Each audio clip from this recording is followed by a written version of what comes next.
So I was raised in the Bay Area and graduated from San Jose State, um, majoring in art. So I got a BFA in 2004. And yeah, just kind of dabbled in a lot of kind of different art forms until I fell in love with painting. And as far as like what influenced you to start painting, what exactly was that? And like towards I had started taking, I knew I wanted to do something with art. I always loved drawing, and so I was taking my my general art courses, so the core courses, which were, like the still life drawing, beginning drawing, but it wasn't until I took my first painting class, and it was with Trinh Mai, who is now retired, but it was pretty much still life, and it was like he'd bring in these boxes of wood and these just like a lot of spheres, because it was a beginning painting class. mm-hmm.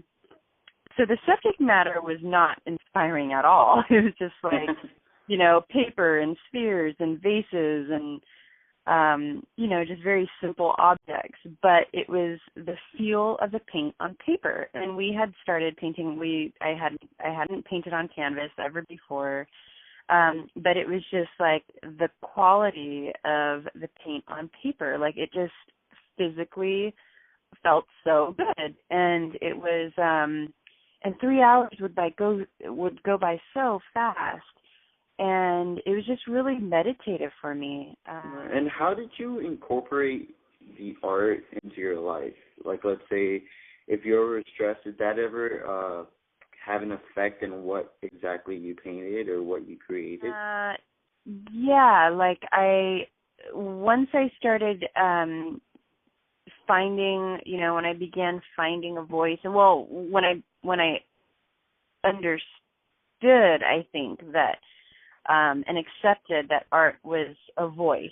For example, when I was taking beginning painting, I was doing a lot of like photo representative stuff. So it was very realistic, and it was very like defined and meticulous work, and that really started affecting my life. Like I was experiencing like some minor signs of OCD because I was using such small brushes and had to have everything exact. So like my room at that time was very reflective of that. Like everything had its place, and like every day I would check to make sure, like it just had to feel good. I had like, my wardrobe, like my closet was like totally organized, and so there were like things like that happened.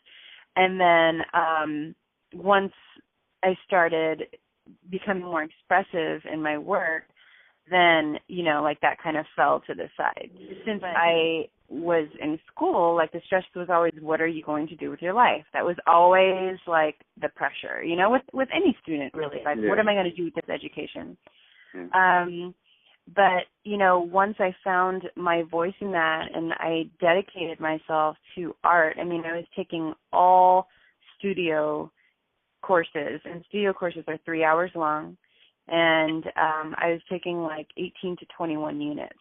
Oh, wow. And just like, in all art classes. Like I got all my GE stuff out of the way, and I just wanted to focus on my craft. And because I was doing that, and I felt like I had already dedicated a life to this, it kind of put aside the pressure to have to do something with it. Like I no longer thought about what am I going to do after I graduate. It was more, I'm just going to keep doing this and figure it out as I go. But I just need to make good art and then and have faith that it will go somewhere. That's what I was going to ask you, if your family sort of influenced you negatively or positively in what you chose to do, because a lot of families are very I know mine was very conservative as far as like going to school, doing well, so I can, if I were to go to my mom and tell her, hey, I want to be a painter, she probably wouldn't give me the best. She'd probably be like, really? Is that really what you would? Because that's how she grew up. She's always wanted to give me what she didn't have. So that's why I sort of want to ask you that, if any of your relatives were that way in more of a conservative mind state as far as like what you wanted to do, and whether that had an effect on your decisions. That's a good question. My family, it's interesting because my mom's side, I was never very close to my dad's side because they live in Canada and on the East Coast. So growing up in the area, my mom's side lived in Orange County. So I would see them more often, and, I'm just really close to them and to my grandma.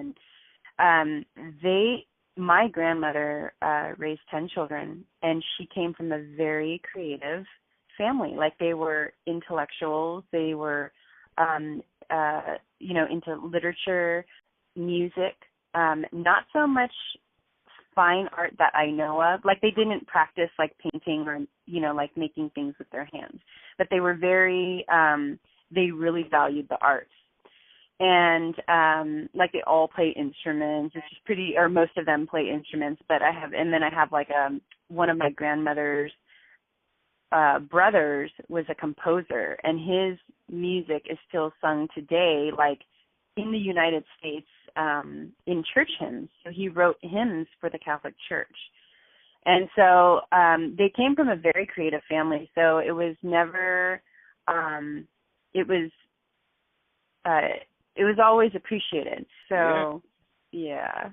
All right. Well, those are the questions I had for you. I really appreciate the time for you to just have this talk with me, and being able to do the interview opens my eyes a little further into a different perspective as far as, where I stand and where others may stand, and see and understand their point of view, learning and what it is to see art. And just thank you for sharing that. And oh, yeah, absolutely.